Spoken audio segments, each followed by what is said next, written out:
Some say childbirth is the hardest job in a woman's life. After enduring the excruciating pain, I was in euphoria to finally meet my beloved child. But a stupid man trampled on everything. If you can't even take care of the housework, I'm done with you.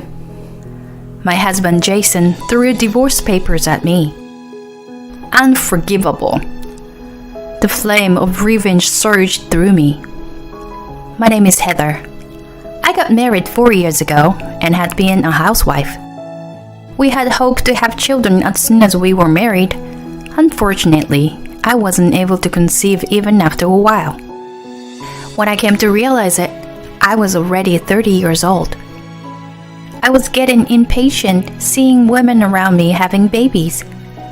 My friends who had babies showed me apps to calculate my ovulation and recommended Chinese herbal medicines to boost my fertility. I tried everything, but nothing was successful. After 3 years of trying, I suggested to Jason that we go for an infertility treatment, but he refused. His reason was it was too much of a hassle. Many women get pregnant without medical help, don't they? Have you been putting in enough effort? He was totally ignorant about conception. It wasn't just up to me, but his effort was necessary too. I had tried to make him understand that, but he wasn't interested. You're overreacting. It's a waste of money to go for the treatment. He insisted it wasn't worth spending to conceive. I fell in love with him for being a sweet and caring person. But I wondered if it was all a delusion. A minor hiccup slowly turned into distrust. Before we were married, he wanted to have 2 kids. And he was eager to share the duty of housework and bringing up children. I assumed he was also feeling the pressure and stress. We were having more arguments over infertility issues, and maybe I was being a little too sensitive. As I reflected, I tried to be more affectionate and caring towards him. Love you, hon. Thank you for taking the trash out. However, I couldn't help but notice that we were becoming more distant. Are you not knocked up yet? You are already 30, aren't you? Isn't it getting too late? Why can't you get pregnant? A woman comes of age once she bears a child, right? The heartless words of Jason stopped me each time. My only ally was his mother, Maggie. Don't say such terrible things. Don't mind him. She lived nearby and was a very kind mother-in-law who brought delicious food that she wanted to share with us every weekend. She scolded Jason for his nasty words and deeds and always defended me. I, too, couldn't get pregnant for a long time. And my mother-in-law used to make comments about it. It was really hurtful to hear on top of my own anguish. My parents had passed away already, so I trusted her like my own mother. You can talk to me about anything. I was thankful for her kindness. She lost her husband early and raised Jason alone. The words of a strong woman were most reassuring. How can such an insensitive man like Jason be the son of this sweet woman? I couldn't help but wonder. At such a time, I became pregnant. Our long-awaited first child after 5 years of marriage. No way. Really? Happiness trembled inside of me as I clutched the test kit. Congratulations! That's really great! I'm very happy for you. I shared the joyous news with Maggie first. Thank you so much for all your support, Maggie. Nonsense. I'll always be here if you need me. Don't forget that. I wanted to surprise Jason and watch his face brighten up. I looked forward to him coming back home that day. But... Oh, finally! I felt a sting of pain at his nonchalant reaction. It's our long-awaited baby. Aren't you excited? For what? There's nothing to be excited about. It's such a normal thing. Wow, what a killjoy. I expected him to be overjoyed, so I couldn't hide my surprise at his unexpected reaction. Normal couple would have 2 kids by now. It's just that you are an anomaly. Why was he making fun of me compared to others? My dim hope of reconciling our relationship by this pregnancy had disappeared into thin air. I didn't mean to cry, but tears welled up. I was going to be a mother, so I must be stronger. I promised myself. My pregnancy was difficult, to say the least. My morning sickness was so awful that I worried about if I could carry out to the full term. Not only morning sickness, but I had to endure desperately with our occasional illnesses. Because I couldn't take over-the-counter drugs. Even at such times, Jason didn't care, but looked at me coldly. Where's my dinner? Sorry, I'm feeling too bad that I can't prepare it. Can you make it yourself? What the? You are a housewife, right? Do your job. But I'm feeling terrible. Why can't you just help out? Whatever. I'm gonna eat out. He was petulant and left the house. Maybe, just maybe, I had a fault too. But his inconsiderate attitude towards his sick wife was very upsetting. Whose baby did he think I was carrying? I thought it was better to keep calm and had a talk once he was back. When he returned after 1 hour, I showed him something. I went for a checkup today. Our baby is getting bigger. You see? I hoped that an ultrasound image would help him realize the fatherhood and would have started treating me better. But his reaction again was like, And? He wasn't even interested. It's your baby. Have a good look. It's just an image. Can nothing work on him anymore? A feeling of resignation was slowly beginning to grow inside me. I couldn't make him get more involved in this pregnancy. So I consulted with Maggie. She was astounded to hear about the incident. She never imagined that her own son was mistreating his wife. I apologize on behalf of him. He's terrible. Please, you don't need to.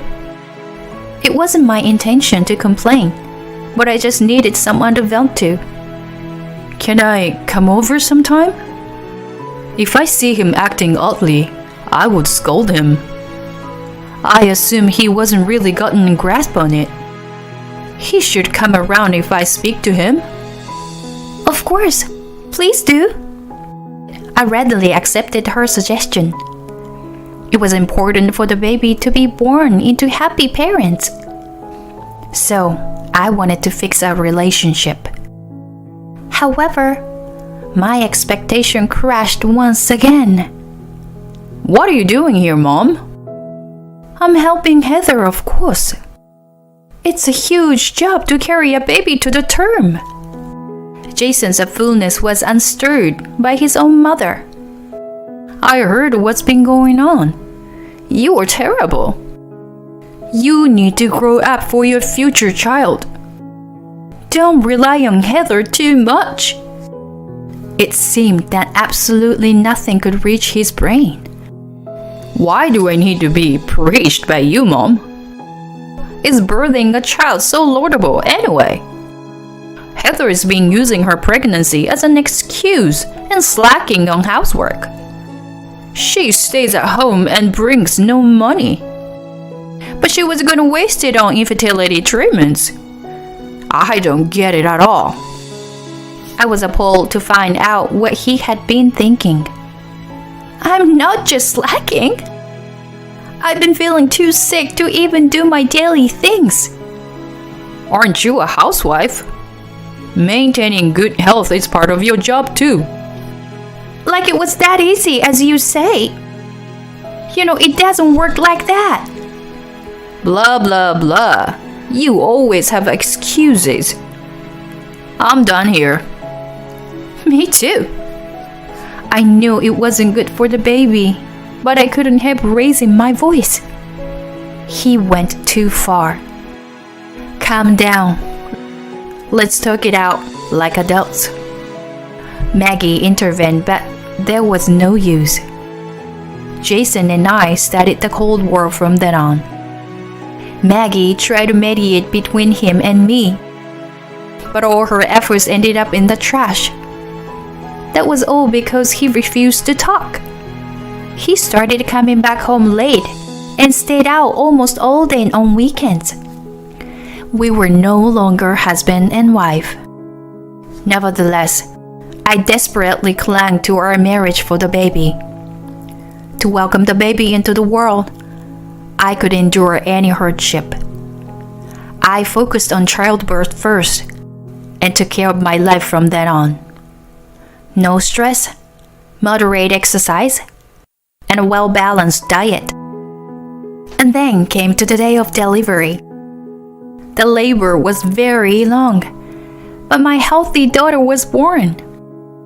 It was absolutely unforgettable moment to hold my child for the first time. I was overtaken by love and gratitude for her.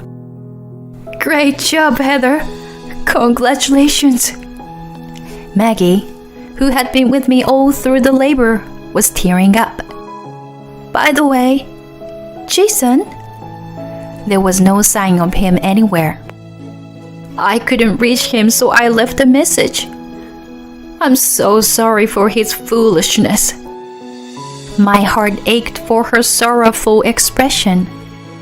Was it too much to ask for him to be here and celebrate the birth of our first child?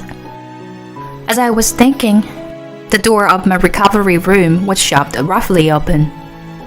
Honey! Jason had arrived. Here, take it. He handed me something as soon as he entered. You know, you've been slacking on housework, using excuses of morning sickness and stuff. Such an irresponsible housewife. Just because you've delivered the baby, don't let it go to your head. If you still act the same, I'm divorcing you. I'll reconsider it if you agree to obey my rules. He was waving the divorce papers as he looked down at me. Maggie was the one to stand up to him. Jason, where have you been during the delivery? He ignored her and pressed me to answer him. So, what are you gonna do? Are you gonna change for the better? Huh? Your daughter is just born. Don't you have anything else to say?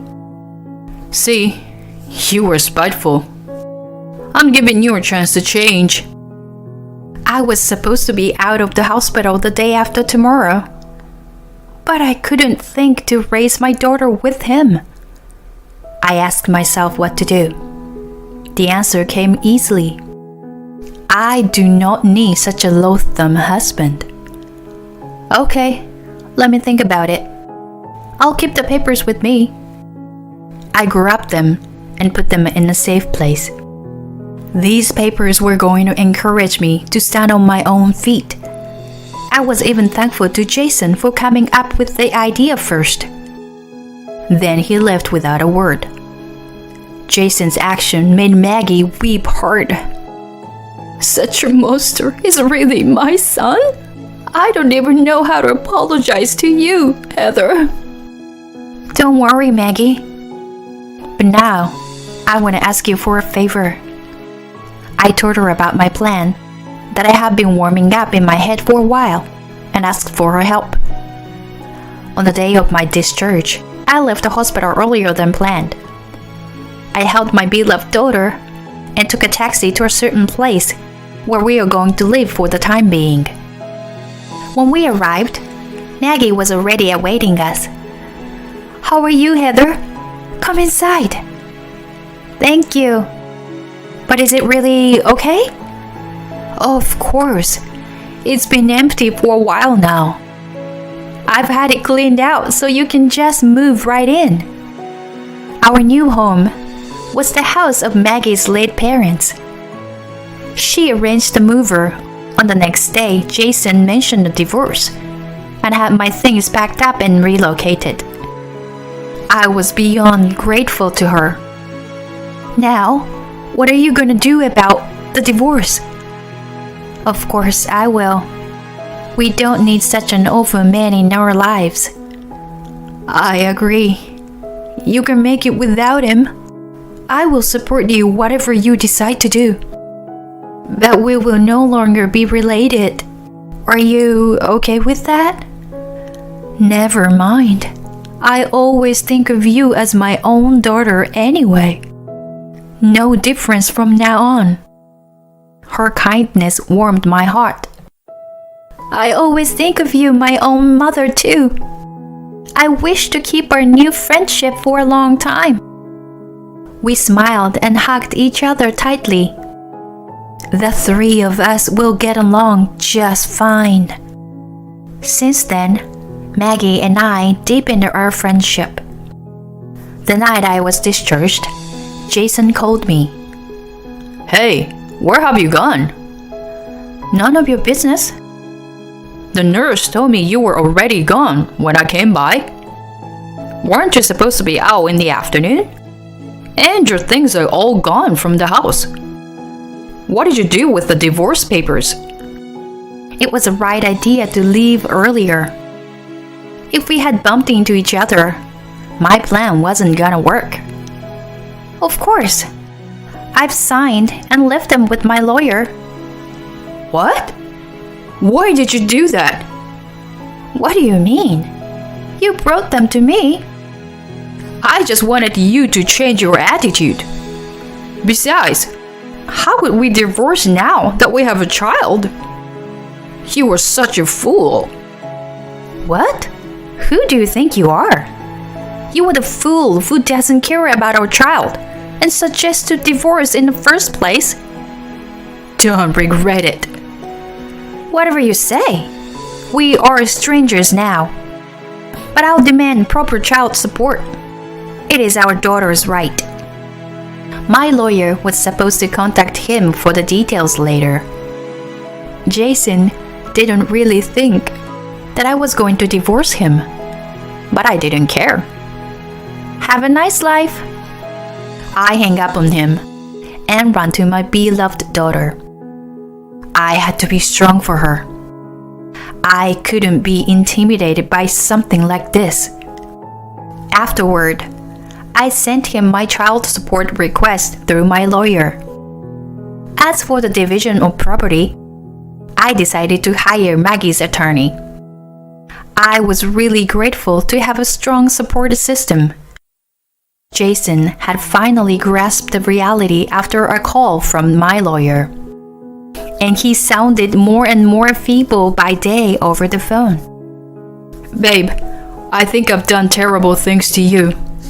I'm really sorry. So what? So, I'm hoping to get back together for the sake of her daughter. Right.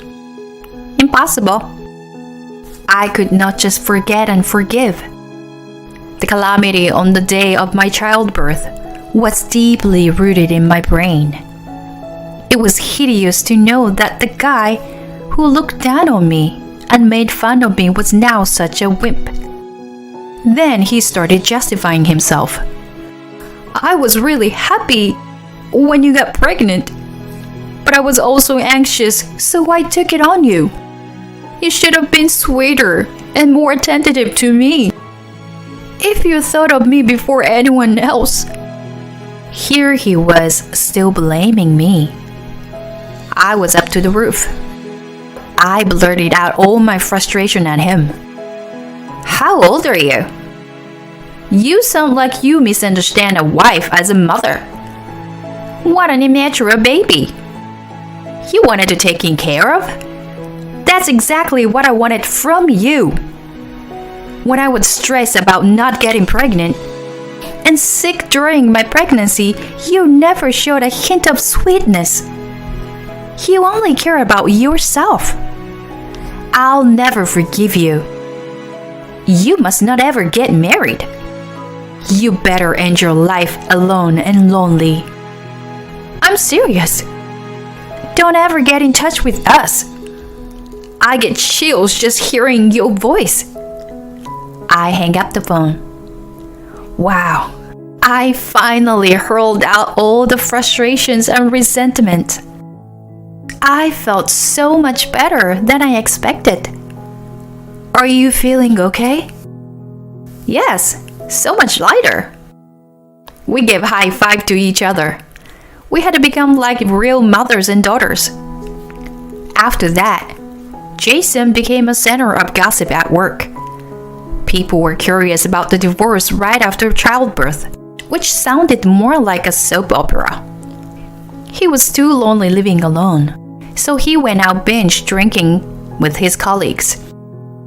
Out of his drunkenness, he explained the tiny details of our divorce, which backfired and isolated him from the others. He felt too uncomfortable in the office and suddenly resigned.